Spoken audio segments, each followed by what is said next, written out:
पुण्यामधल्या छत्रपती संभाजीनगरमध्ये चादर गँग सक्रिय झाल्याचं समोर आलं आहे.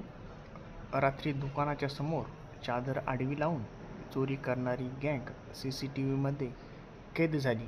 बेगमपुरा परिसरात एका मोबाईलचे दुकान फोडून 8 लाख रुपयांचे मोबाईल या चादर गँगने लुटले. या प्रकरणी बेगमपुरा चौक पोलीस ठाण्यात गुन्हा दाखल करण्यात आला आहे. चादर गँग सक्रिय झाल्यानं दुकानदार आणि व्यापाऱ्यांमध्ये भीतीचं वातावरण निर्माण झालेलं आहे.